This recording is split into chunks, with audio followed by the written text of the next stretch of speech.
Hello, everybody, and welcome to a brand new episode of All Queued Up, your review podcast tied to streaming services like Netflix, Amazon Prime, HBO Max, Disney Plus, etc., etc. I'm your host, Greg Dietz, and I can't figure out what my tongue is, and my co-host, as always, is Maya Don Fisher. How you been this week?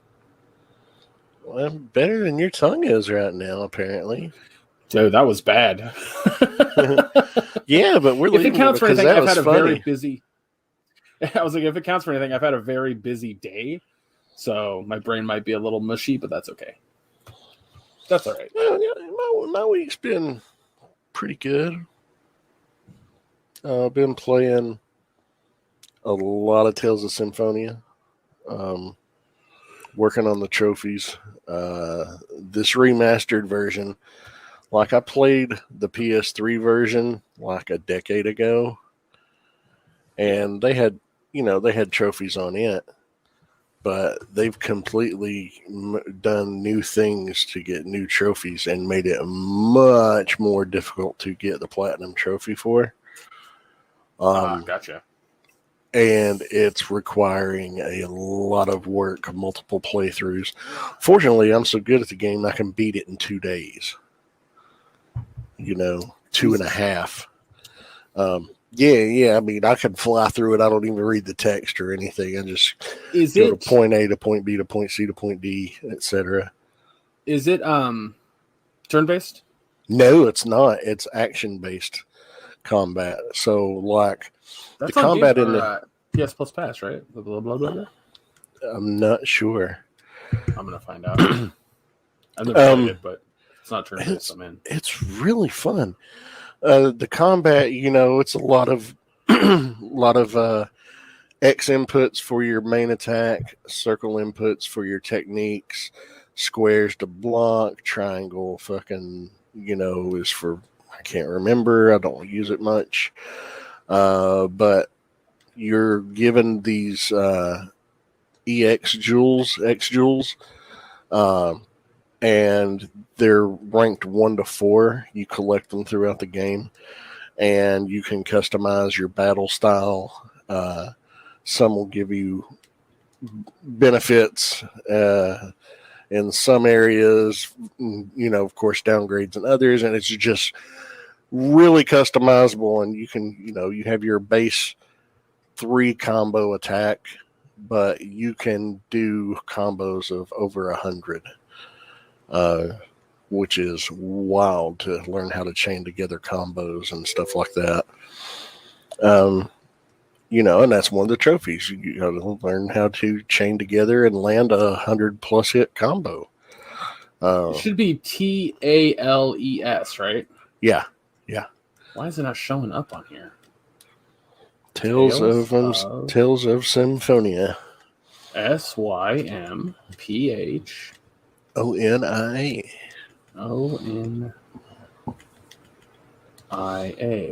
PlayStation, you okay? You doing all right? Because you're giving me not Tales of Symphonia. Yeah, I don't know if it's on PS Plus because it's. Oh, I just went to the store in general because it'll tell you if it's available for your subscription. Oh, but it's not even pulling it up. Yeah, I've been playing a lot of that. I'm getting close to where I'm doing the last few things.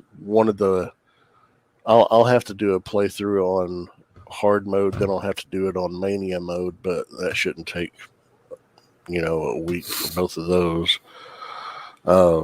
It's not much harder on Mania mode than it is normal mode, but I'm not going to play through on Mania mode every single time just because. Yeah. But yeah, it's a lot of fun. That is wild that I cannot find it on my PlayStation, but I found it in the store. Huh. That is wild. By the way, it is not on the service, so yeah, I didn't think it was. $40 game. Yep. I bought a physical copy from Best Buy. There is a game on PS Plus Premium that just came to PS Plus Premium that I want you to play because I know that you'd fucking love it. Do you like open world action RPGs, right? Depends on the setting, but for the most part, yeah. How do you like Greek gods? I mean, I loved Greek mythology in high school. It was one of my favorite subjects. Immortals Phoenix Rising. Oh, yeah, that one. It's out now? Yep, it's on. It's on. A whole bunch of games came to PS Plus here recently. There's one called Neo: The World Ends with You. That's a turn-based RPG, Japanese-based. There's Immortals Phoenix Rising, Life is Strange 2 Colors, and Life is Strange 2, the whole season. Yeah, I need to get on those, especially. Just popped on here called Anodyne, and I have no fucking clue what this is. Anyway, yeah, because if you're telling me that Tales of Symphonia is an action RPG, is it open world? Not really. Like the world map isn't very big, and the places you have to run to, I mean, you're traveling on foot for most of the game until you get these little units called Reards, which allow you to fly through the sky. Yeah, and then but it's not a very big world map. Like, you can run from one side and you can run and span the entire map without combat in less than 10 minutes, considering. Gotcha. It's not, it's, you visit a lot of the same locations, backtrack and this and that. Yeah. But there's a synopsis. If you're ever stuck and don't know where to go, you can pull up your synopsis and it tells you where you need to go next. So, gotcha. I mean, but it's a lot of fun. It's really fun. I love the Tales games. The reason I was saying like I'm looking for something like that is because I'm looking to put like long games on my Switch, and Tales of Symphonia is on the Switch, so I might there's a chance I might get that in like a month or so. The reason I'm mentioning that is because we are putting things in order right now to move by the end of May. Shoo. Yeah. So. Well, I'll let you talk about that in just 1 second. Oh, no, it's fine. I just wanted to say, that's why I'm asking so many questions about it. That's why. Oh, yeah. Well, I'm a big fan of the Tales games in general. Like, my favorite franchise of RPGs has always been Final Fantasy. Mm-hmm. And a lot of people also love the Dragon Quest games. And they're fun, too. But I've always been a big fan of the Tales games. And there's Tales of Symphonia, Tales of Vesperia, Tales of Xillia, Tales of Xillia 2, Tales of Graces, Tales of Tales of the Abyss, Tales of Zestiria, Tales of Berseria. There's a new one, Tales of Arise. I mean, there's like 15 Tales games that have been coming out since the late 90s, early 2000s. But they're all standalone games with the exception of Symphonia has a sequel and Xillia has a sequel. But the rest of them are standalone games. But they all have a similar theme. And this is what they're known for. There's always two worlds. Like one world, there's another world like in the dimension next to it. And you travel between the two worlds. It's standard in every Tales game. Gotcha. It's not a spoiler or anything. That's just a thing that it is. But the themes are pretty heavy, not your typical JRPG tropes. Like in this one, it's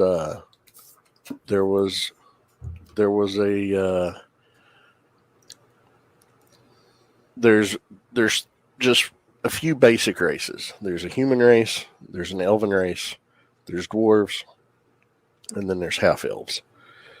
half elves are despised, hated, looked at as scum of the fucking earth. And of course, elves, look down on both humans and half elves. Humans look down on half elves and elves. It's just a lot of hatred and bigotry between the races.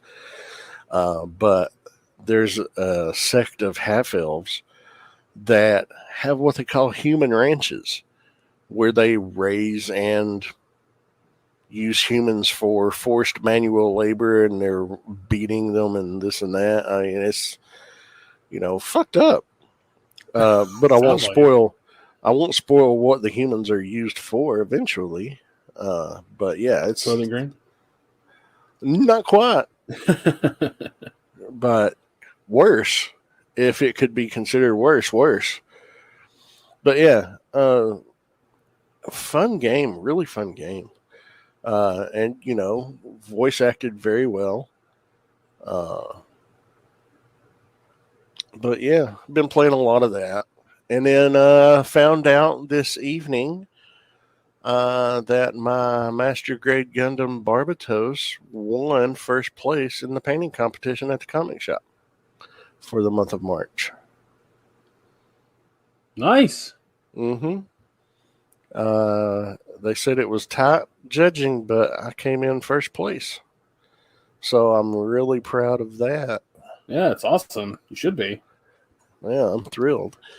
So that's been my week in a nutshell. I've been playing a lot of video games. Oh, I helped Madison build a diorama for her English class. We had to recreate a scene from the book To Kill a Mockingbird. So we had 5 days to do that in. So we had to figure out what to do, put it together, get the materials. Because I have lots of stuff on hand to build dioramas and stuff with. But the stuff we needed for this specifically, we actually had to go out and buy stuff. So it was crazy. But did that, finished it up this evening, put the finishing touches on it. And she's turning it in tomorrow. But yeah, it's been my week, gaming, crafting, and winning. How about you? How's your week, man? Pretty substantial. I mean, like I got to go. We'll talk about it in a minute, but I got to go to my buddy's house and watch Wrestlemania with him because there's that good chance that in a couple months here I'm going to be gone. Yeah, and I haven't really told him like that it's happening in a couple months because like I'm dreading the reaction, but it's not my choice. It's not my it just is what it is. But other than that, like it just like I took Saturday, Sunday off from work, and apparently my boss says that as, hey, let's have you work almost every day this upcoming week. I'm like, cool, dude, neat. Yeah, I told you you'd be making those hours up. Well, I'm making more than that up. Like, it was 16 hours, and this week I'm getting 36 because he calls me on Sunday and he says, hey, can you come in on Tuesday and Thursday? I was like, yeah, not a problem. He's like, yeah, come in the afternoon or come in at noon and then you'll close. I'm like, okay, fine. Tuesday and Thursday is not a problem. My dad doesn't go to dialysis that day. He knows that. So he's like, cool, whatever.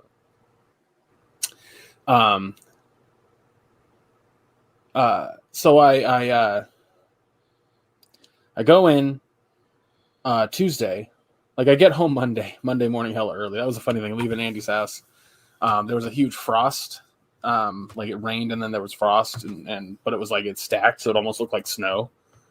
Oh, luckily, yeah. the streets were, because he lives in the foothills of California, which everything's just really hilly. Mm-hmm. I know that sounds obviously because it's the foothills, but But I was a little worried leaving, but the road didn't look like black ice at all. It was fine, just wet. But my car, like I went and opened the passenger door and I literally like you could hear ice cracking. Which I was like, that's a new fucking experience I've never had before because I don't live in that kind of climate. Yeah. And I'll tell you what's and then I sat there for. What's awesome is when you have an ice storm, and the next day there's like an inch coffin of ice around your vehicle. That's fucking cool. Damn. Well, I sat there for about 15, 20 minutes letting it thaw because I was like, I couldn't see out of the back window. I couldn't see out of my passenger, like not passenger, but the side view mirrors. So I was like, I need to let everything kind of thaw out a little bit. But I got home Monday. I was exhausted because I don't sleep well at other people's houses or at like strangers' beds. And I don't remember what I did Monday. I don't think I did much. I just kind of relaxed. I know I had to go to the grocery store at some point, but whatever. Because I know that Tuesday, we said yesterday I went in. I was recording this Wednesday evening. I went in, and during my shift, he's talking about the new, like, where we are, about 2 miles down the street from where we are, they opened up an actual U-Haul center, which is, like, way the fuck bigger than what we have. Like, they're going to have, like, quadruple the amount of trucks, and they have 700 storage units over there. Wow. Like, place is massive. I was out there today, and I'll explain why in a minute. But, so he's looking at, he's like, I'm going to go see when they open. He drives down there for about 40 minutes, comes back, and he's like, they open up tomorrow. And I'm like, holy shit. He's like, yeah, they open up tomorrow. So he's looking at the list, and like, they had these little blue markers on each truck of ours on the schedule list. And he's like, fuck it. I'm going to transfer him out, and we're going to take him there. What time did your dad go to dialysis? And I said, I have to get him there by 9:30. And then he starts at 10. He's like, can you come over here around 10 o'clock and you and I will take the trucks over there? And I'm like, sure, I guess. Like, I don't really have anything else. Like, I was going to see the Mario movie. Like, I already talked to you about that, but yeah. So I did that today. We spent about 3 hours just moving trucks from our location to the new place. We did more than just trucks. It was like we took 2 trailers and a bunch of fucking dollies and blankets and shit. Yeah. But then after that, I got to the Mario movie. Picked up my dad, brought him home, and then scarfed down lunch, and then went and saw the new movie. And if anybody listening to this has any reservations about it, don't. It's genuinely a good time. Is the movie made for kids? 1,000%. But it wasn't ever not going to be made for kids. The Mario games are also made for kids. Are they tough? Yeah, they can be. Are they made for kids? Yes. Can adults play them? Sure. Are they made for kids? Yes. I'm seeing a lot of people say that about the movie, and I'm like, I don't know what the fuck y'all expected. Like, it does a really fucking good job of letting you enjoy the nostalgia while the story plays on. The story is not like super in depth. It's very simple. It's about as simple, like I told Maya before we recorded, as the first game. Like, what is Mario's entire objective in the first game? To save Princess Peach. I guess at the time it was Princess Toadstool, but whatever. By beating King Bowser. Or King Koopa at the time. They really hadn't called him Bowser or Peach. It's really funny. But that story, you go through it and you're like, okay, cool, I saved the princess. The plot for this movie is about as paper thin. Genuinely. But the movie also does something really clever. It does not take time to explain fucking anything. How are these sentient toads talking? Why are there, floating blocks? How do the power-ups work? None of that's explained because none of it needs to be. No. Like it's an established video game world that's been around since 1985. Yeah, exactly. None of that's ever been explained. Why should they start now? Exactly. You just accept kind of fantasy and whimsy, and it's fun.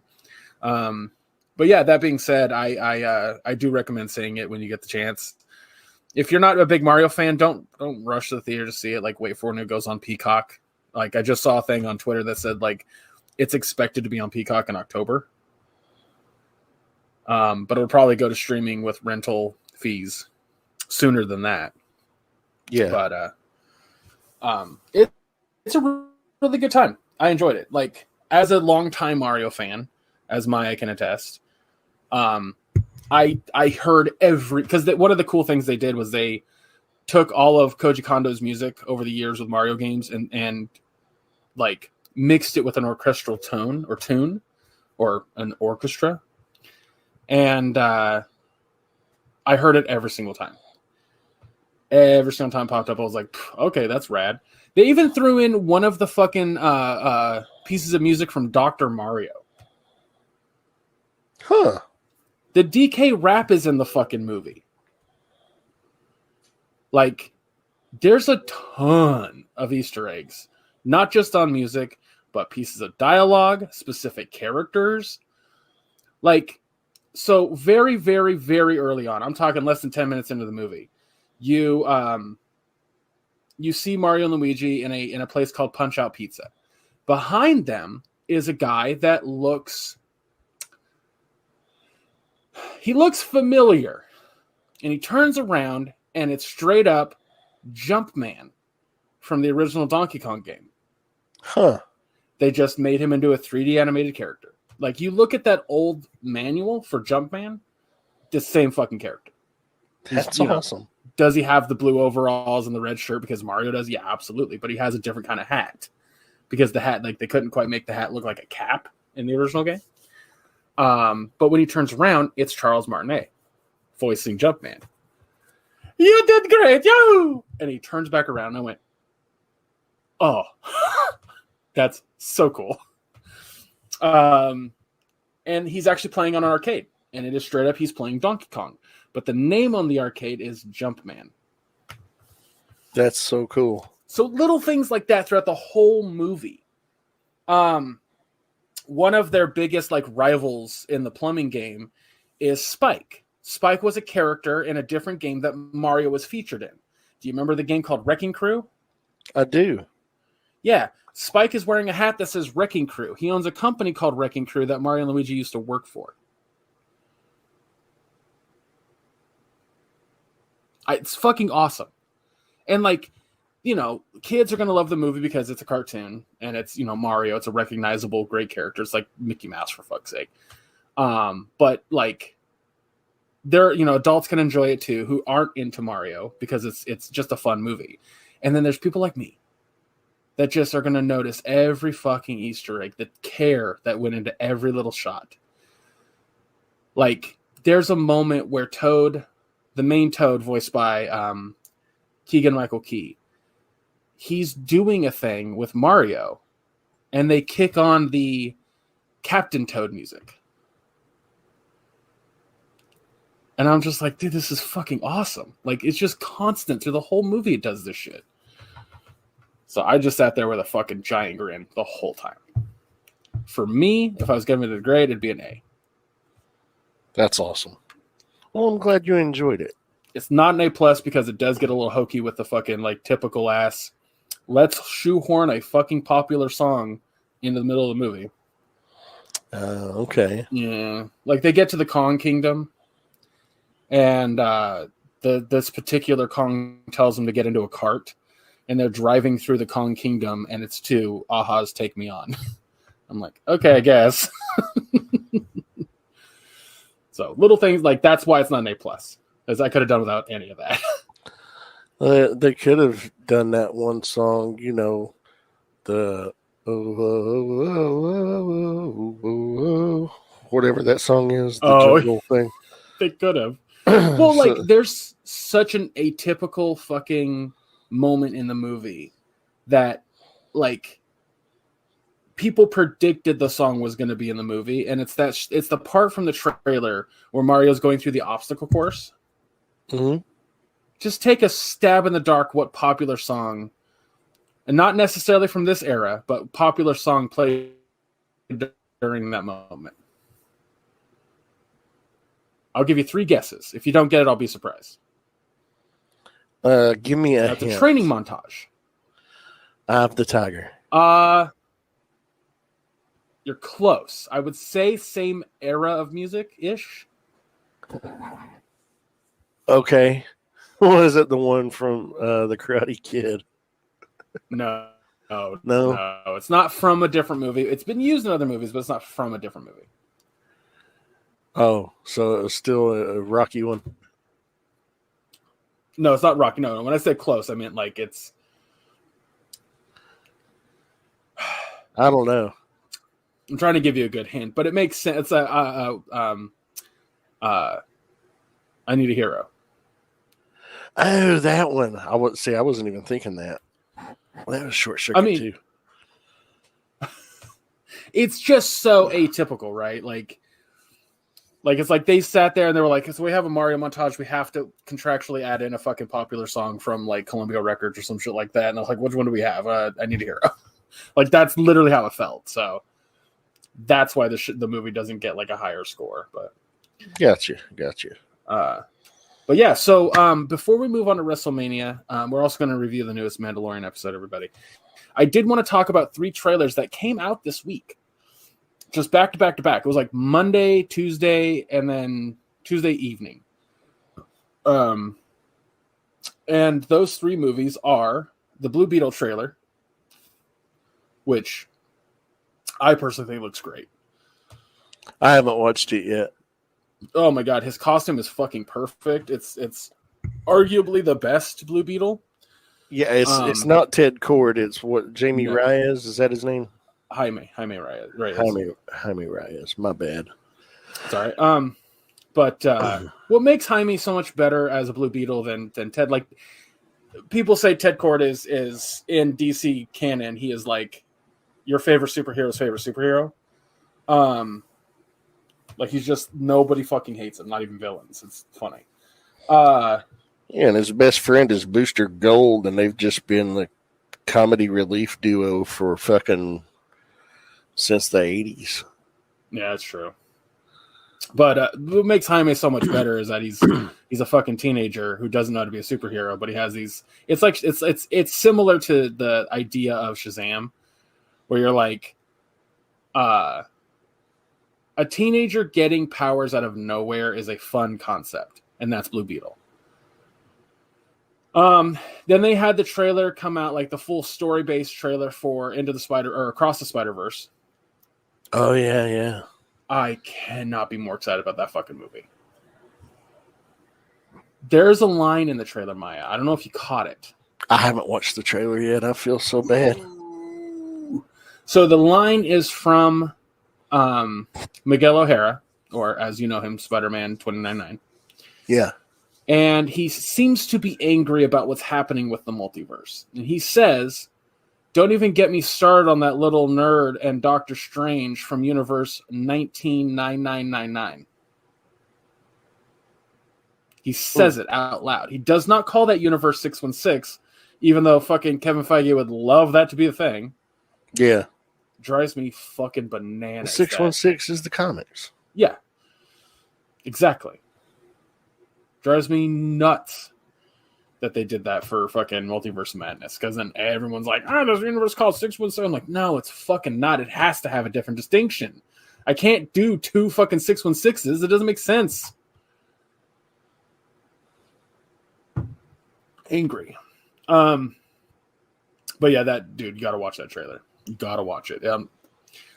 Into the Spider-Verse was easily is in my top 5 favorite movies of all time. Straight up. Yeah. And so I'm fucking stoked. But the last trailer that came out, which was kind of a surprise trailer, I was not expecting it. Barbie. Oh, I haven't watched that one either. Oh my god. Would you get on it? Well, I had a lot of stuff going on. It's very clear to me what kind of movie it's going to be. It's parroting in a way Barbie as a character, because in Barbie world, everyone is I hate to fucking quote the Aqua song, but everyone's made of plastic. There's a great line where Ken says to Barbie, why don't you come back to my place? And she's like, and do what? And he's like, I have no idea. And that's because if you've ever seen a Barbie or Ken doll, you know that they are anatomically not correct. They're smooth. And I think they're playing with that idea within the movie. But it also looks like at one point, like she drives past a sign that says real world. So it looks like to me Barbie and Ken are going to come to the real world. It's going to be a fish out of water a bit. But for the trailer's sake, I'm like, that looks genuinely really funny. So, but it got me thinking, like watching that movie, like if Barbie World exists and they can go to the real world, could we be looking at a weird Hasbro owns Barbie, right? Or is that Mattel? Mattel owns Barbie. Hasbro owns everything else except for He-Man. So a Mattel series of movies with their toys coming into the real world and like them meeting up or something. I think that'd be pretty interesting. Hell yeah. But anyway, I digress. So let's go ahead and talk about WrestleMania 39. Oh, we're going to talk about that instead of Mandalorian first? Yeah. I want to finish with Mandalorian. Okay. Well, let's talk about it. This is the first Mania I've watched in 2 years. I didn't watch it last year. I think I watched the year before. I think. Okay. But I didn't watch last year. But this year, there were some good matches. There was some outstanding fucking matches. I haven't I was trying to keep up with wrestling as best as I could because I really wanted to watch WrestleMania. But the storyline that I was paying attention to the most was the Bloodline and Sami Zayn, because that shit was not only funny, it was fun. Yeah. Highly entertaining. But what I think I'll do, well, here's what we'll do, Maya. We'll go each match. We'll talk about it, give it a score, 1 through 10. And that way I can have a cumulative score for each one. And then if we have any 10 out of 10s, both of us will kind of figure that out and figure out what our top 3 is. Okay. All right. Let me go ahead and erase our scores from when I did this with Andy.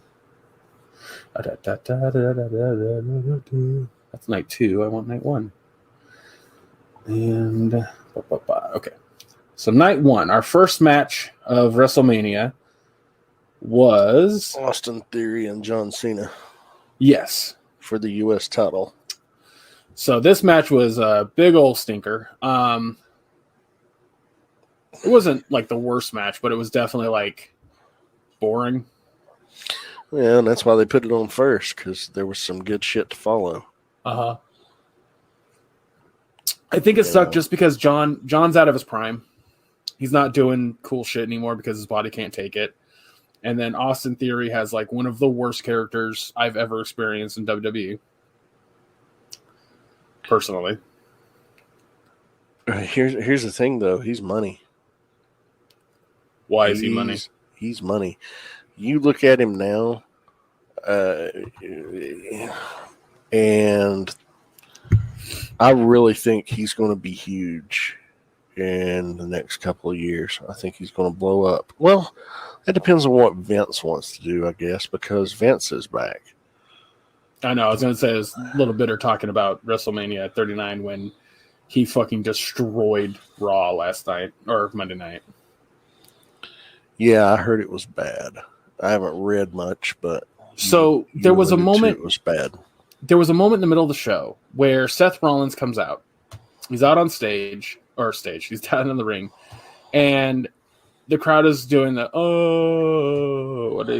the chant of his. And then it just cuts. It just completely cuts. The camera goes away. It goes to commercial, and I'm like, that was really weird. Like, what was the point of that? It felt like he was supposed to cut a promo and then didn't. Turns the fuck out, and people had video of this who were in the arena. His mic was cut. Lights went down in the middle of them chanting, and he was asked to pull to the side of the ring where 2 people had talked to him. He's kind of confused. He goes back in the center. The lights come up. Nobody's chanting, and then he just like throws the mic and then walks out. There were literally fucking rewrites that Vince was doing during Monday Night Raw, the Raw after Mania. Jesus. Yeah, it's bad. And here's the thing. Traditionally, the Raw after WrestleMania has always been one of the best Raws of the year. Yeah. So but we'll get to that later. So what score would you give Austin Theory versus John Cena? it was fine. I'd give it a 6.5. We got to do solid scores, no halves. Then I'd give it a 6. Okay. So I'm going to go ahead and I don't remember what I gave it. I think I gave it a 5, so I'll do a 9. Or that's an 11. Next we had where is it? This is the fatal four-way tag match. Yeah, it was Braun Strowman and Ricochet versus Street Profits versus Alpha Academy versus the Viking Raiders. Holy shit, this match was fucking fun. It was so good. Did you go back and watch it? I did, and it was okay. I didn't hate it. It was a fun match, but I wasn't invested in it. Didn't care too much for, I didn't care who won either way. But it was a lot of fun. I mean, I don't disagree with that first concept of I didn't care who won. Yeah, because Alpha Academy is the only group in there that I'm I fucking love because they're so silly. And I fucking love a good comedy heel group. But they did some shit in that match that was just fucking fun. The stack of dudes off the top rope. That was dope.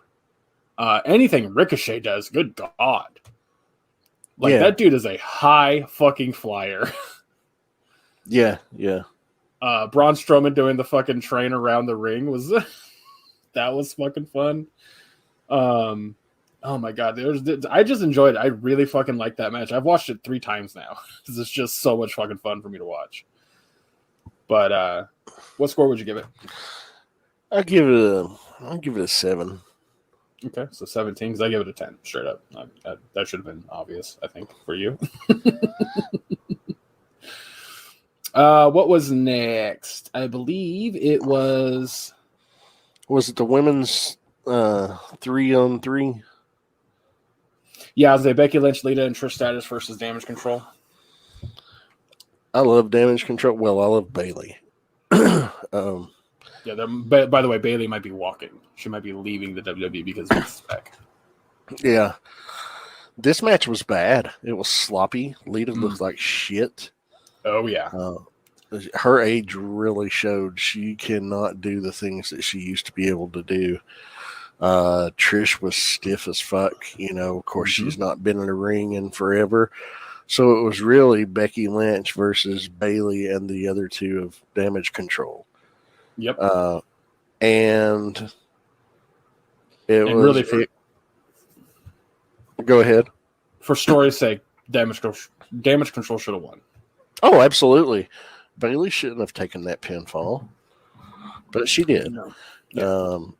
Yeah. I give this match a 3. Oh, you know what? I'm getting a 6 overall because I don't disagree with that. I mean, it was just literally a bad match. Yeah, fair. So what was? I think the Seth Rollins versus Logan Paul match was next, right? Actually, I think it was before the ladies. Oh, so okay. So the well, when did Charlotte Flair and Rhea Ripley happen? They were the next to last to go on. That's what I thought. Because the last match on night 1 was Sami Zayn and Kevin Owens versus the Usos. When was Dominic and Ray's match? I think it was after the ladies tag. Six lady tag. So we'll talk about that one and review it. All right. So Seth Rollins, Logan Paul. Oh no, I got Dominic and Ray is what I got right now. Oh, okay. Love Dominic's entrance. That was genius. That was a genius entrance. He was, storyline purposes, quote, air quotes here, arrested for assaulting Ray in his home. And then all of a sudden he's cutting promos like, I've been to prison. I've done hard time. And they're, bringing him out in the prison van in the cuffs with the guards and unlocking him. That was hilarious. So it's so over the top. It's too much fun. Yeah, because he sucked as a baby face, but he is a perfect chicken shit heel. Yeah, oh, dude, he like I think Andy and I almost called him Donkey Bunker. Andy and I were talking about that like everything that he's done to play a heel has been absolutely fucking perfect. And you know where he Like, gets it from? That's from Eddie. Yes, that was Eddie's influence. Very much so. Because Ray's always been a babyface, but that was Eddie's influence all the way.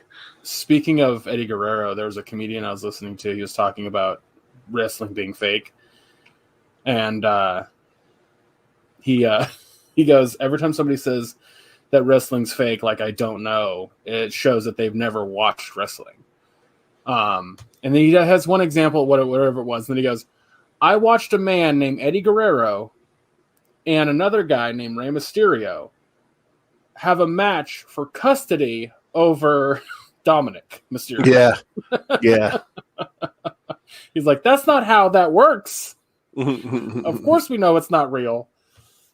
Well, their match, on the other hand, I can't give any higher than a 7. Ray and Dom's. Yeah.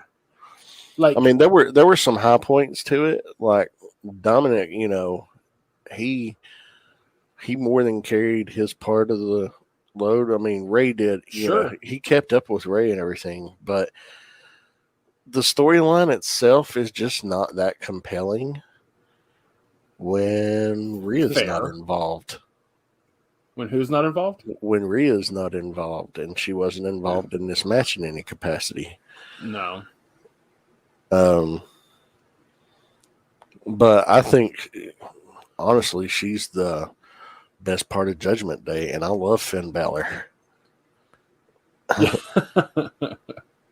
You know, but that, and I'll bring up something when we talk about her and Charlotte's match here in a bit. But yeah, I'll give this match a 7.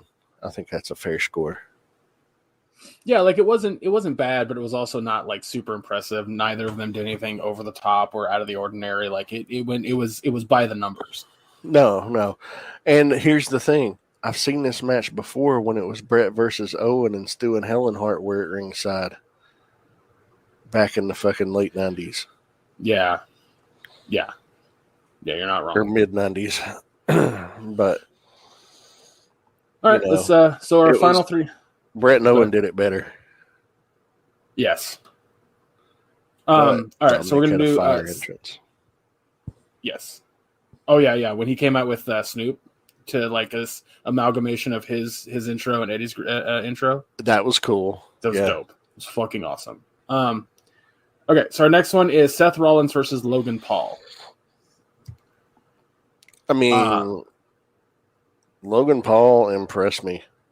Yeah, he's a fucking scumbag piece of trash human, but I'm not going to deny that motherfucker is athletic as hell. He's got good instincts, and if you hadn't known that he wasn't a trained wrestler, I mean, there were just very few things that he did that were like, he does that better than some of the guys on the roster that are trained to do this. Oh yeah. Did I ever show you the clip of him at WrestleMania or Royal Rumble?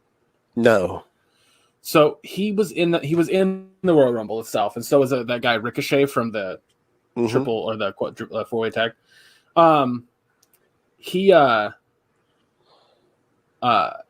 He's looking at Ricochet from the other side of the ring.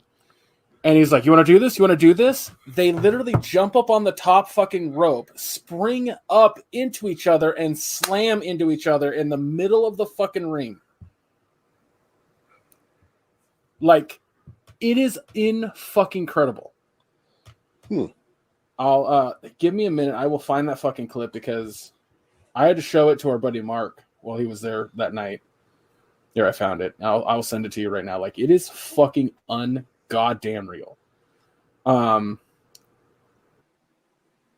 Share, copy link, send to Maya, and it's 50 seconds. Watch it right now so you kind of know what I'm talking about. Okay. But yeah, I completely agree. And like, it was really funny because we were already trying to guess who was in that Prime bottle the mascot outfit. Because Andy said that it was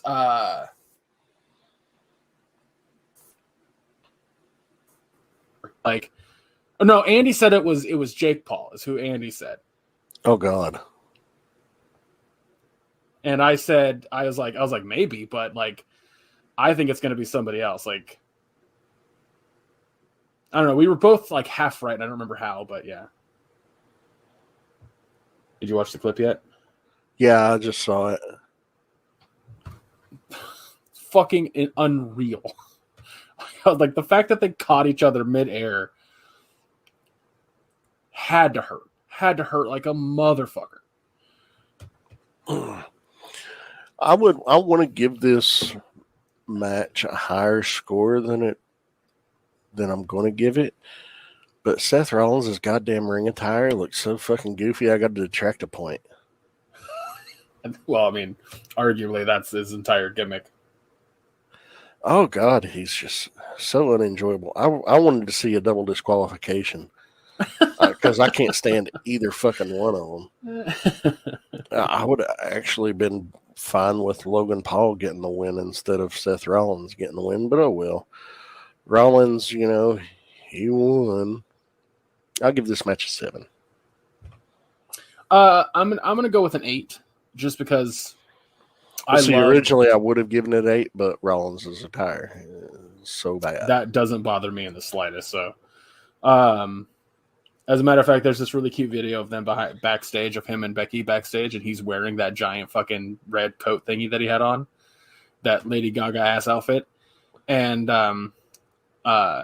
she's like, "You get to wear that?" And he was like, "I told you it was crazy. I told you it was over the top." She's like, "I'm so fucking jealous." Oh, those two.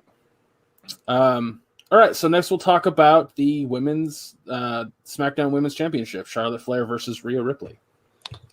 Best match of the night. Yeah, I agree. Best match of the weekend. I don't agree that it's the best match of the week. No, I don't agree with that. Yeah, best match of the weekend.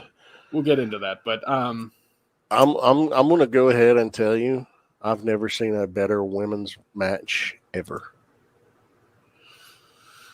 I don't disagree with that. I think that they both put everything fucking out there into the ring. They did exactly what they needed to do and entertained the absolute shit out of us.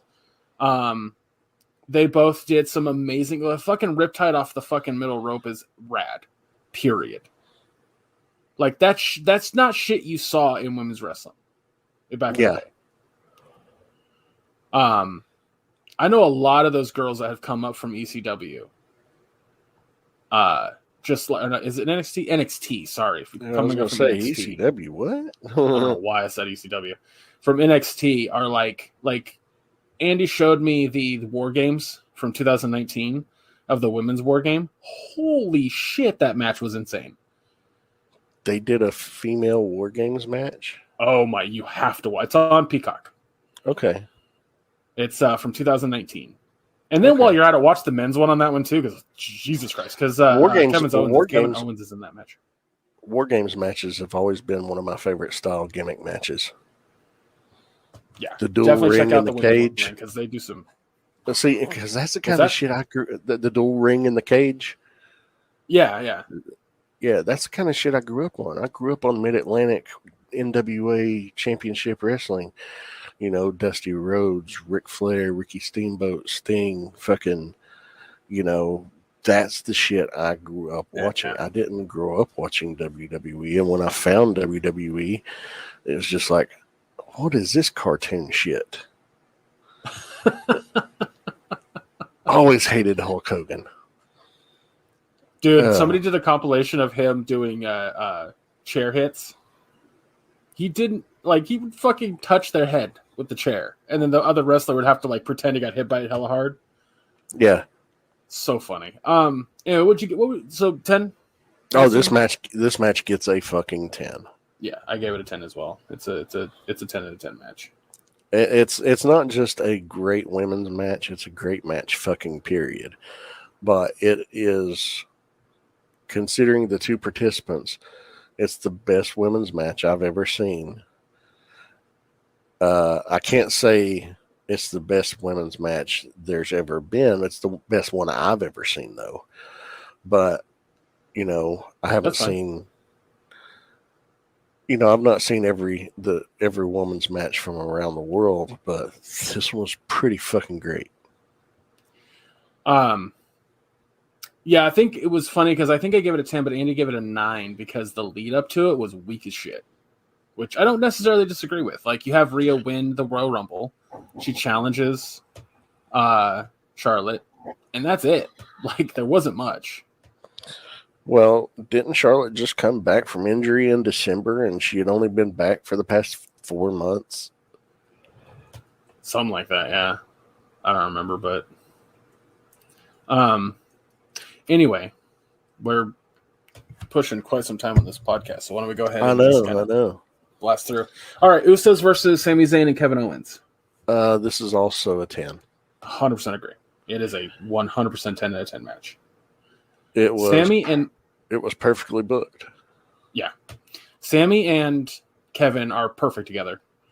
Like, just perfect together. And then the Usos, like, they know how to play a tag team really fucking well. And here's the thing, Sami and Kevin, I mean, I've been fans of them since back when they were El Generico and Kevin Steen, which is Kevin's real name. Oh, wow. Yeah. Like, his real name's not Kevin Owens, it's Kevin Steen. But these two motherfuckers would work together forever if they could. I mean, they're legit best friends in real life, like the godfathers of each of their kids. They love each other and they work so incredibly well together. But the build up for it was good.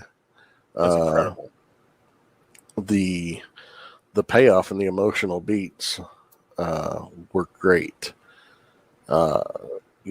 Seeing Sami land all 3 of those Halula kicks on Jey Uso was pretty badass. I had to look it up because I thought he was saying hell of a kick, just like with an accent. Look it up. It's 100% hell of a kick, but it's smashed together to be Haluva kick. Yeah, but it's spelled hell of a. Yeah. Because he was saying Halua kick for the longest time, and I was like, why would it be Halua kick? Like, there's nothing about this guy that's Hawaiian. So, but Haluva kick makes sense considering he's Canadian. Yeah. So, there's that. All right, let's go ahead and move on to night 2. Our first match there is Brock Lesnar versus Omos. I give it a 7. Oh, I give it a 5. That match was fucking boring. Well, it did what it needed to do, is exactly what it needed to be. See somebody make Vince McMahon come? Well, probably. I mean, you ever seen Manhandler? You ever seen Lesnar get manhandled like that before? Yes. Well, Alistair over him doesn't count. Whether it was Batista, whether it was Goldberg, whether it was fucking Big Show, like, yes. Shit's boring now. I don't think Big Show ever manhandled him like that. I mean, every time Lesnar has a match against a big dude, it's just that. It's just slow and boring, and I just don't like that stuff. Like, I enjoy my high flyers. I enjoy my daredevils. So when big guys do fucking high flying shit, I'm like, yeah, fuck yeah, dude. Like, it's just matches like that I find to be intensely boring. So, well, I mean, it ran just as long as it needed to. Had it gone any longer, it would have been worse. But it was what it needed to be. But yeah, so almost is just. Yeah. that's another thing. Like I like Brock more now than I did before. Like, this Cowboy Brock version is a lot more fun than what he has been. Almost is just a big guy. That's his entire fucking character. And I'm like, cool. got a lot of Vince just stinking all over it. So then we had our Intercontinental 3-way. It was fucking wonderful. Gunther, Drew McIntyre, and Sheamus. Fucking wonderful, hard hitting. All three of these guys work stiff as fuck, and all three of them went at each other and were really laying their shit in on each other. Yeah. And you know, the downfall of a 3-way is you're always going to have, after the initial start of all three of them going at each other, the periods where some guy takes a big bump and he's just off camera. You don't even see him until all of a sudden he's saving a pinfall. Yeah. You know, that's smart the only camera thing work is what that is. Yeah. But this match, I'd give it a 9. Oh, I'm giving it a 10. I've watched that match twice now. It's fucking fantastic. So I'll go 19 on that. The next one is The women's Liv Morgan and what's that? The women's fatal 4-way. Yes. Yeah, 4. Oh my god. I was gonna give it a 6. It is okay. No, it's fine. It wasn't great. It really wasn't, but it wasn't bad. Like, I wasn't unentertained, but I wasn't entertained. Does that make sense? Yeah. And I love Shayna Baszler. I think she's a badass. And I like Ronda Rousey. But the two of them were hardly involved in the match at all. Yeah. And they get the win. Now, I know Ronda's been injured. And somehow Baszler lost her fucking boot and she was wrestling in one boot off. But they're funny. legitimate badasses. You know, they both did MMA. They're genuinely tough. Morgan, I think she's awesome to watch. And I'm a big fan of Natalya. But the rest of them were just kind of there. You know? Yeah, no, I don't disagree with that. I think that would have been a better I think that whole match could have been booked better. Oh, it could have been. But yeah. I give it a 4. Yeah, it's 10 overall. Our next match is the Raw Women's Championship, which was Bianca Belair and Asuka. Asuka. I keep fucking saying her name wrong. Asuka. Give it a 7. Yeah, it was like it was good. They did a lot of cool shit, but it was like the build up to it was lame. Well, you have two baby faces going against each other too. Exactly. And really, I think that Asuka should have won, but I do too. I'm not a big fan of Bianca Belair. Neither am I. I mean, I don't dislike her, but I don't dislike her, but she's not exciting. She doesn't get me. I don't get invested in her. No, that's Rhea.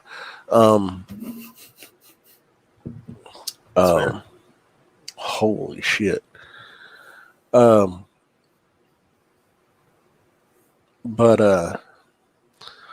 she's talented enough. But her whole gimmick, the EST, fastest, strongest, whatever, I hate that. That's so dumb. I don't know. Well, they like talking to Andy about it was like they don't know what the fuck to do with her, which is why this was a face versus face match. Yeah. They have zero fucking clue what to do, and I'm like, fucking make Bianca a heel, or make Asuka a heel. One of the fucking two.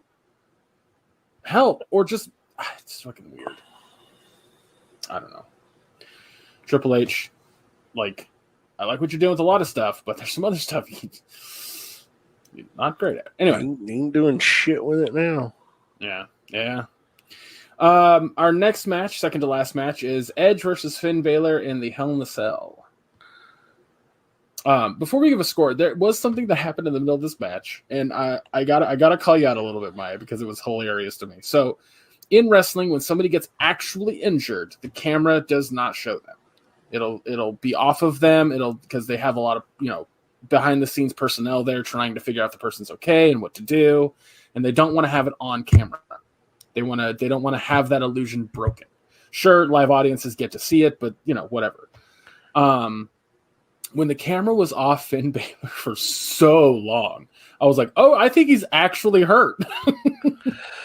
I was upset. I was just like, I've never seen this before. Yeah.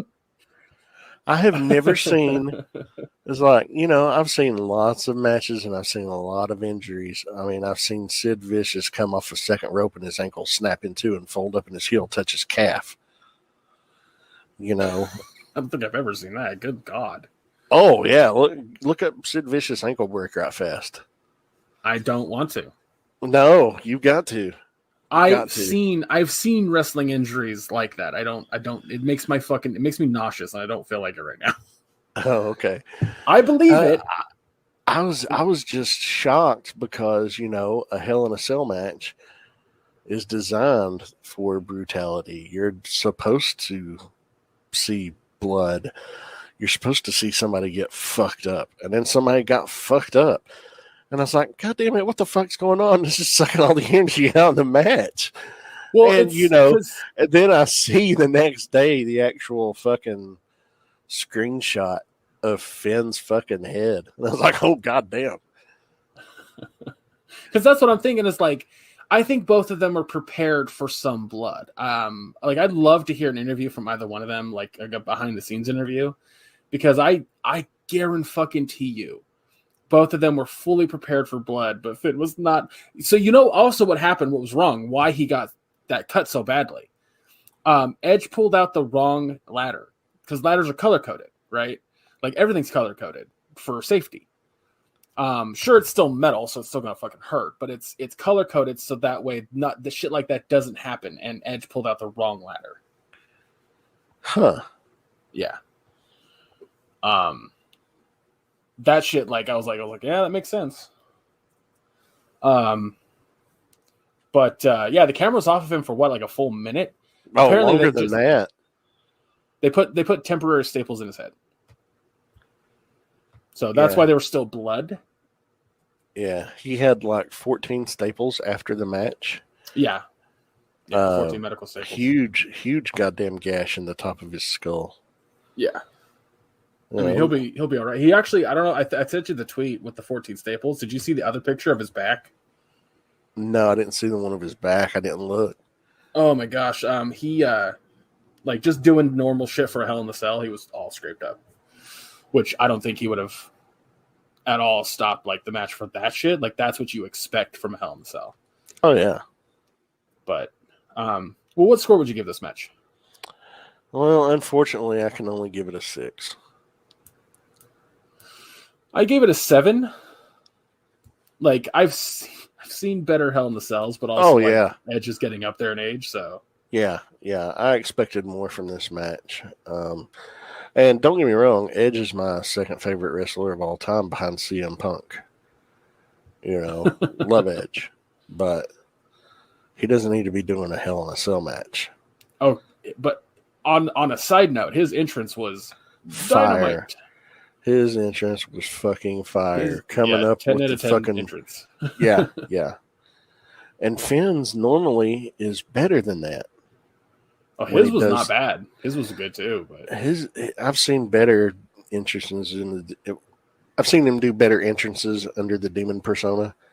Yeah, but I mean, I love his music and I love how he crouches down and then stands up and spreads his arms when the fucking music crescendos. I love how he does that. He's always done that as the demon and everything. But I think what really hurt his entrance was just the length of the goddamn ramp. That ramp was in like a fucking mile long, dude. It was stupid long. I'm like, I get it, but good God. Before we get to our final match, I do want to bring up 2 segments that I thought were too much fun.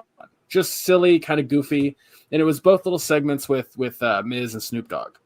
In night one, Snoop Dogg basically forces Miz into a match with Pat McAfee, and then George Kittle happened to be there and did a couple moves onto Miz.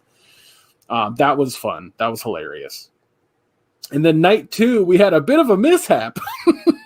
Yeah. So Snoop is trying to force a match onto Miz again, and you hear the music pop, and it's fucking Shane McMahon. And I remember which was a goddamn surprise. Shit. Yeah, I was like, what? I was like, Shane O'Mac. And well, that's the thing. Then he gets out there. After last year's Royal Rumble, Shane got fucking told never come back. He was in some hot water, which was why it was such a surprise that he was there. I didn't know that. I just thought he fucking retired. No, he made Vince so mad. Vince told him don't come back. Wow, I did not. That's fucking. Well, I don't think he is ever going to come back now. He ripped his fucking his calf muscle. His quad. Yeah. What his calf is his quad, yeah. But it seems to be a common thing with McMahon's. Yeah, I was gonna say fucking that story of the fucking McMahon tearing his ACLs, both legs, while running into the ring after the fucking Royal Rumble was hilarious. No, he was just sitting there. He couldn't stand up. I remember watching that live when it happened. Same here. Well, have you ever heard Edge tell that story? No. It's so fun. I'll find the video of him telling that story because he was backstage during it. Like, I think he was in the Rumble and was, tended to lose because it was Cena that was supposed to win. But because they both fell out, and you could not have made that better. I'll find this, and it's so good. But yeah, he tore both of them. And full credit to Snoop Dogg for the show must go on. And then laying the stiffest fucking elbow I've ever seen. Hey, man, you got to do what you got to do. I mean, I know he's a fan and everything, and it was funny because he punches the shit out of Miz. Miz sells the fucking punch like he was hit by a fucking brick. Yeah, and Miz is just laying there, and Snoop does the motions for the people's elbow, throws his sunglasses into the crowd. His eyes were redder than fucking hell. No surprise there. His eyes were so fucking red. But then he does the awfulest looking shoot off of the ropes and then back and then just jumps straight up in the air and comes down with a stiff ass elbow right square in the fucking heart of the Miz. And it was fucking hilarious. Oh yeah. Dude, both fucking Miz and Snoop Dogg spots, I was cracking up. They were so fucking funny. Before, have you ever heard Miz's story about being kicked out of a locker room for 6 months? No. So he tells this story about when his first match, because he won that contest on MTV. Yeah, Tough Enough. Tough Enough, thank you. I couldn't remember the name of it. And it was he was his first day on Raw or something to that effect. And he's eating a piece of chicken in the locker room. And a guy comes up and says, "You're eating over my bag." And Miz was like, "Oh, I'm sorry." And moves to the side. And he was like, "You don't understand. You're never allowed to come back in the locker room." And nobody stopped this guy. And so Miz, for the next 6 months, every single spot, he went and changed in a broom closet or the janitor's closet or the bathroom.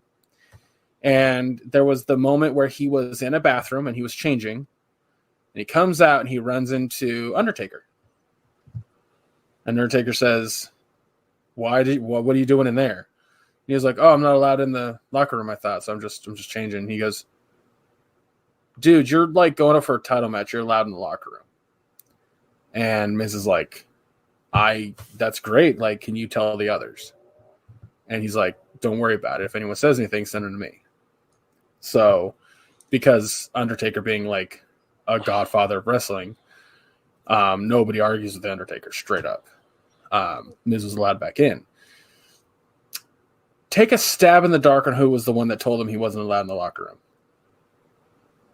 room. Randy Orton. Nope. Chris Benoit. That doesn't surprise me.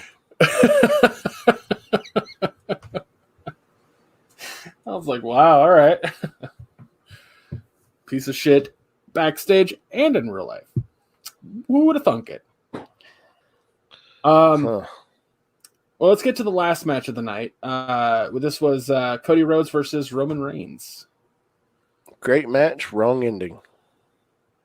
I don't agree. I mean, it doesn't fucking matter now, but like, you know, Andy and I were talking about it, and it was this whole thing of like Roman Reigns has two of the title. He has a SmackDown and Raw title. Well, I guess they don't call it that, but he has both. Yeah, it's the unified title. They want to split those. Mm-hmm. And the best way to split those is to cause a storyline starting from Royal Rumble leading to SummerSlam. It's a 6-month storyline. And that's how they were going to split it, by having the fall of the bloodline and have, you know, Cody take one, and then like have Jay Uso win Money in the Bank, and then cash in Money in the Bank when Roman is laid out and get a quick pin, and then win the other title. That is what they were going to do. Now that Vince is in control, who the fuck knows? Oh, now that Vince is in control, he's going to keep it on Roman as long as he's alive. Yeah. Here's the thing. Vince comes from the era of when his dad owns the WWF. You know, Pedro Morales kept that belt for, I don't know, 6 years, 7 years maybe. Bruno Sammartino, he kept the belt for 8 years. Yeah. Backlund kept it for 5 or 6, and then Hogan kept it for at least 4. So, yeah, I see Reigns keeping it for minimum another year and a half. Minimum, until he passes Hogan. Yeah. It was going to be so fucking cool with the SummerSlam storyline and the downfall of the bloodline and all this shit, because like they kind of showed it a little bit Monday night. Like Roman comes out on stage with Solo and he has and of obviously Paul Heyman, who's the greatest fucking heel manager of all time, period. Just there's no argument. He's the greatest. And they come out in the ring. Cody comes out and he wants to challenge Roman. So you know, Lesnar comes out. And they do a tag. They're going to do a tag match at the end of the show. And during the show, Roman and Solo are in the locker room, and the Usos come out, and they want to talk to their tribal chief. Heyman answers the door and says that he's not there. He's not in the locker room at the time, but to go do this, and sends them away. And as he walks back in the locker room, he says, my tribal chief, yeah, they're gone. I sent them away, like you asked.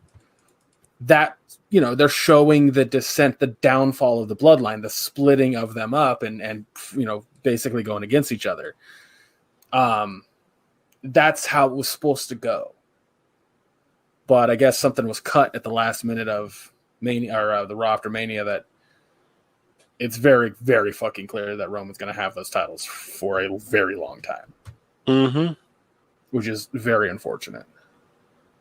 Because it's not like people don't want titles to change hands super often, but also they don't want people to have the title for fucking ever. Yeah. And so that's an issue with fucking... That's an issue, just in general. But anyway, what score would you give the match? I give it a 9. I give it a 10, so I'll do 19 on that. It was a really solid match, really good match. Love the entrance. I love the fact that he had John's kid there, John Huber, a.k.a. Brody Lee, a.k.a. Luke Harper from the Wyatt family, that passed away a year and a half ago, suddenly. Yeah. Um, that was a nice touch, and the fact that they acknowledged that it was John Huber's kid being there, was a nice touch. And then him giving him his weight belt, and then of course them using the weight belt as a prop in the match, that was great too. But I love Cody's style of wrestling. It's very old school. It's a nice he's got a nice old school flair to his modern stuff that he does. And the fact that he worked in Dusty's fucking left jabs and then the fucking rolling the hands in front of him and then dropping the big bionic elbow, that was pretty awesome. I loved seeing that because Dusty did that shit back in the day. But yeah, I was hoping. Yeah. I was hoping for a different outcome. I can't stand Solo. So were you and the entire fucking internet. Oh, everybody's tired of this fucking. They're tired of Roman being the fucking champion for so long. 3 WrestleManias in a row now, he's been the champion. And probably will be this time next year. Yeah, but, for sure. Well, that's the thing is that, Andy and I we saw what Triple H was trying to do. We saw what he wanted to do. Did he fucking expect what happened, the next day? No, I doubt he did. The second that Endeavor fucking bought or owned fucking WWE, it was like, because Vince put that in the stipulation of the contract, 100%. He's like, I have creative control. Oh yeah. So. Back to old school, or not old school, but like back to shitty WWE.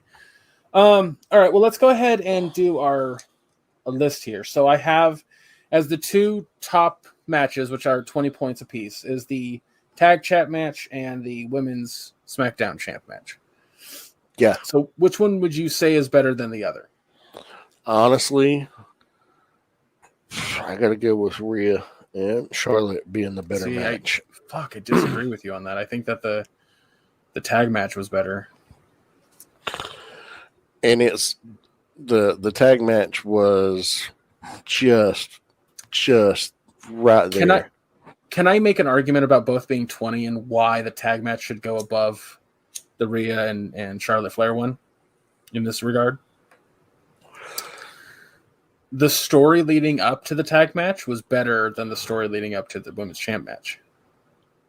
I don't deny that one bit, but that doesn't make the match itself better. I think it can. It can if you're emotionally invested. However, I hadn't watched any WWE wrestling in 2 years, and I enjoyed both matches immensely. Both were the best 2 matches of the weekend, by far. But I thought that the Charlotte and Rhea match was better just because of, we're at an impasse. Yeah. I mean, don't get me wrong. They're both great and I both loved them, but I got to give the edge to that one. The other 2, the other 19s were the Intercontinental 3-way and the Undisputed tag match. Or champ, sorry, not tag. Cody and Roman. Yeah. I imagine you're going to give Intercontinental the edge on that one. No. Oh. No, I think I'm always going to go for a solo or a tag over an odd number.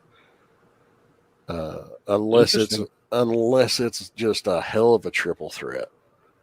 I thought you were going with the Intercontinental because of the ending to the Undisputed that you were upset about.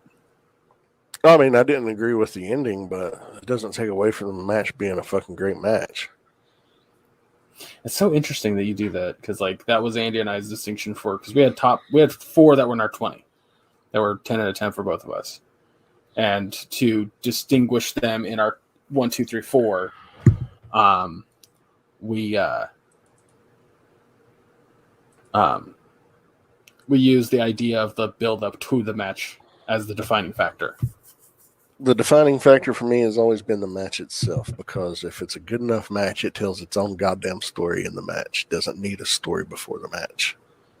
I don't agree. I don't agree with that at all.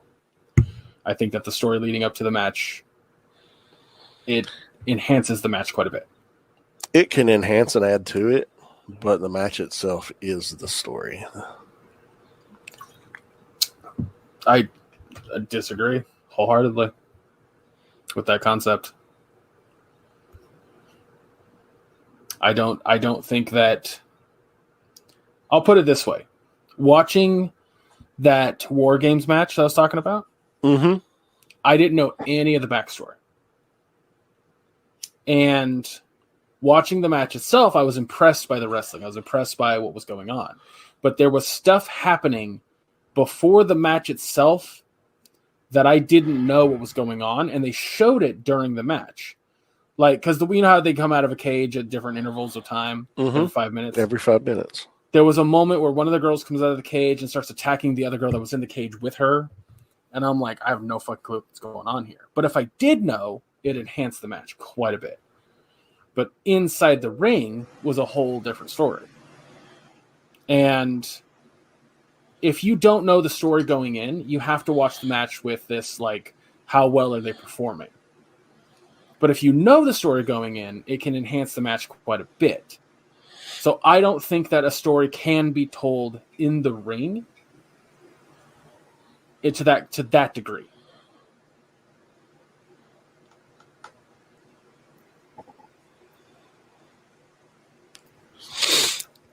No, I've seen too many matches over my life that don't need that build up to be a fucking wonderful match in themselves. You know, storyline's not necessary to me. I mean, it can be fun, it can help, but it's never been what I've always been a fan of, and that's the actual matches and the story the matches tell. But, you know, everybody's different in what they like and everything, and for why they like it. I think that watching wrestling is a combined. You have to enjoy. Don't have to, but it's better for me to enjoy the encompassing thing. So if I'm watching a match that's a really good match, it might not be as cool of a match if I don't know the story, or if the story leading up to it is kind of garbage. Yeah. You see, and, you know, you got to think, until the Attitude Era and fucking when WCW got hot with the NWO, you didn't have a lot of fucking drawn, crazy storylines, long drawn out storylines, things like that. So I grew up on the era of storylines were simple. There were feuds for whatever fucking reason. But the matches themselves are the ones that told the story. And then it got more elaborate over time. But I've just because they noticed that people like those. They noticed that people like doing the story. So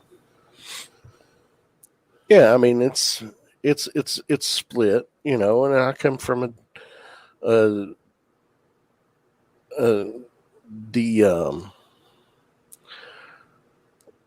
like I didn't grow up on WWE, where they were nationwide, but I grew up on a territory. So I'm always going to have, in the back of my mind, I think I'm always going to have like a territorial mindset when it comes to looking at matches. And plus, too, you know, I did train briefly with Ricky Morton and Buddy Landell back in the late 90s. Because I was going to try my hand at it. And then decided, fuck no, this lifestyle is not for me. I did a little bit, but it was on a trampoline, so I can't really say that I trained or whatever. But no, this was on the fucking actual in ring with the wooden planks on the fucking metal frame and the fucking padding and the canvas over top of it, and the fucking tape wrapped real ropes. Fucking yeah. Yeah, I gotcha. All right, well, I think we're gonna call it there on that story or that review because we need to still talk about Mandalorian. Yeah, and we're an hour and a half in right now. Yeah, it's a bit much. So sorry everybody for that long interval because we both enjoy wrestling, so we wanted to talk about that because Wrestlemania is the biggest wrestling event of the year. So, well, let's go ahead and talk about Mandalorian chapter 22. Yeah, this one was titled "Guns for Hire," and it opens up with we see a Quarren ship, and it's overtaken by a Imperial Star Cruiser. Don't know what type of cruiser it was off the top of my fucking head, but it turns out it's being piloted by Mandalorians, in particular Axe Woves and Casca Reeves, and the rest of the Mandalorians that used to be under Bo-Katan's command. And they were apparently there to retrieve a prince who had fled from a planet because he was in love with this fucking Quarren, and he was Mon Calamari. They take him back, and then we see that Bo-Katan and Din Djarin and Grogu have gone to this same planet called Plazier 15. She's there to make contact with Axe Woves because they're working as mercenaries, and she wants to bring them back into the fold. But before they can meet up with the Mandalorians, they're involuntarily diverted by the planet's rulers, which is Captain Bombardier and the Duchess, played by Jack Black and Lizzo. Which, the second that popped up on screen, I went, "Is that Jack Black?" And my dad was like, "I don't know." And I was like, "Holy shit, and that's Lizzo?" Yeah. They ask for the help in neutralizing several repurposed but malfunctioning Imperial and Separatist droids. They go to speak to the head of security, played by Christopher fucking Lloyd. Again, I went, what the fuck is happening in this episode? It's Christopher Lloyd. My dad goes, "Is that Christopher Lloyd?" And I'm like, "Yes." And the camera goes to zoom in. He's like, "Holy shit, it is Christopher Lloyd." Like, what is happening with this episode right now? First, we have this weird-ass Star Trek style beginning, and then it goes right into the most outlandish cameos I've ever seen in a Star Wars show. Yeah. And then it goes into a kind of detective story. You know, they're tracking down, trying to find out what's going on with these droids. Why are they malfunctioning? And this is a idyllic society. You know, there's no one works. The droids do all the work, and it's a pleasure paradise. Very Logan's Run, I might add. The domed cities and the railway. I immediately thought of Logan's Run when I saw that. I was like, oh my God. But yeah, after stopping a rogue droid, Bo-Katan and Din Djarin follow its trail to the Resistor, a droid bar, convince its bartender and clientele to help them. They find out that the droids were sabotaged through nanodroids in the bar's maintenance fluid, which were covertly imported by Commissioner Hellgate, the head of planetary security. When confronted, Hellgate reveals himself as a separatist before Bo-Katan stuns him, knocks him out, and he is exiled. They are then granted an audience with the Mandalorian privateers, to which Bo-Katan challenges Axe Woves for leadership and defeats him. To help her ascendance, Mando admits that he was captured by a cyborg in the mines of Mandalore, and he was disarmed, and that Bo-Katan came to his rescue using the Darksaber, which he rightfully bestowed back to her. And the other Mandalorians recognize her as the rightful leader now. And that's where the episode left off, when she ignites it and is holding it there, and that was a cool shot. Oh, yeah. It's this entire episode felt like a side quest in a video game. where you're like, oh, I have to do, well, not side quest, but it's definitely like that offshoot piece of the game where it's like it's still part of the main quest, but it's not part of the main story. Yeah. So that was interesting. I really enjoyed this episode. I thought it was kind of fun. I always love when these Star Wars shows kind of go a little off kilter and show a part of the galaxy that we don't ever see in the movies or anything like that. Yeah, absolutely. I really enjoyed that, and having these cameos was a nice little treat. I enjoyed the Christopher Lloyd one. Jack Black and Lizzo, I think they were a little over the top for my taste, but I thought it was meant to be over the top and kind of. I silly. think it was meant to be. Yeah, exactly. And that's just a personal taste thing, but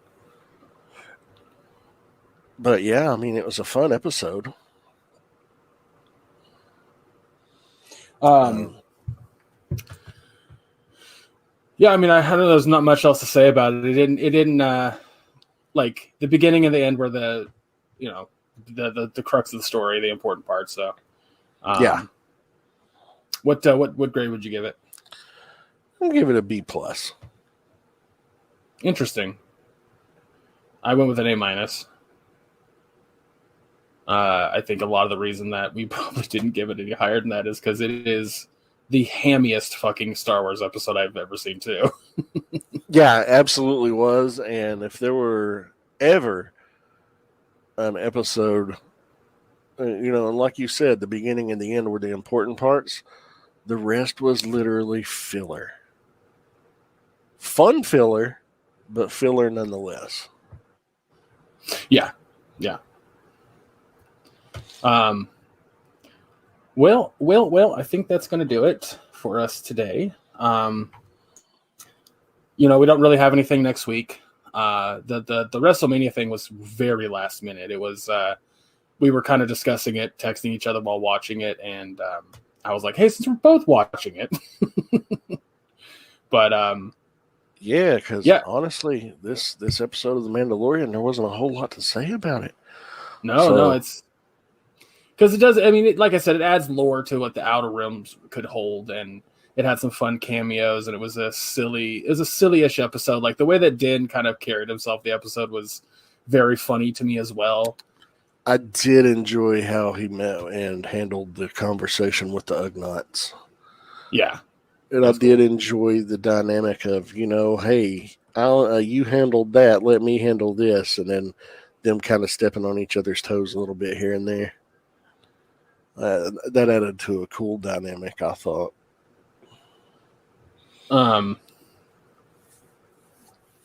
Yeah. Because it adds more to Din as a character too, like a little bit more about him and whatnot. So there's that. Which let's be honest, he's not really the main character this season. No, but still. But yeah. So it's just next week's gonna be the next episode of Mandalorian. We'll see where Bo-Katan goes next, if she's trying to gather more Mandos or if this is it. Her having the Darksaber now is definitely going to be a massive help. So we'll see how it goes. Yeah, but I'm excited. I fucking love this show. Like, love it to death. So, let me get back to my notes here. So, if we add anything, we'll try to let you guys know on social media. That's why we didn't mention the WrestleMania thing, because it was kind of last minute. But I think there's some stuff late last night, last minute. yeah. But yeah, if there's anything that we add to the review list, we'll try to let you guys know on the social medias, which are all listed down below. Give those a follow, and say hi. So just like last post, like, hey guys, and we'll say hi. That's yeah. So also, if you want to help support the podcast, other than listening and sharing, the other way you can do that is by going to our Teespring store, where you can find a bunch of shirts and a bunch of shirts. It's really just 2 different types of shirts, but they have a lot of apparel and a lot of gear. Summer, spring and summer's coming around the corner, so you probably get like a shirt, something cool like that. You know how it is. But yeah, if you do, let us know on social media, and we'll give you a little retweet or a shout out, whatever you like. And no, just all that goes right into the podcast funds. So, That's it on my notes. Maya, where can folks find you? You can find me on Facebook under my name, Maya Dawn Fisher. It's a public profile. It's also linked to my Instagram and Twitter accounts. So it's your one-stop shop for everything that I'm up to. Well, what about you, Greg? Where can people find you? You can find me on all socials listed under Chub Rock Geek, or just search for Chub Rock Geek, and you'll find me on any social media account. I have quite a few new clips on my Twitter from playing games with friends. So if you want to check those out, they're not very long, but they're fun. They're fun little comedy things. So you can check those out. Other than that, that's it. That's it for me on that front. I'm going to be busy for the next 2 months. Very busy. Very fucking busy. Guys, thank you so much for listening. Really appreciate it. I love doing this fucking podcast. I look forward to it every fucking week. So knowing that you guys also listen to it and look forward to it every week is, I adore it. So I appreciate it. I'm sure Maya appreciates it too. I do. Guys, real quick, fuck the GOP, fuck the NRA. You know how that goes. Donate and help where you can. People are hurting all over the place in different aspects. This country is shitty. So, do what you can to help your fellow man. That didn't mean to rhyme, but it did. And guys, we'll see you next week. Take care, everybody.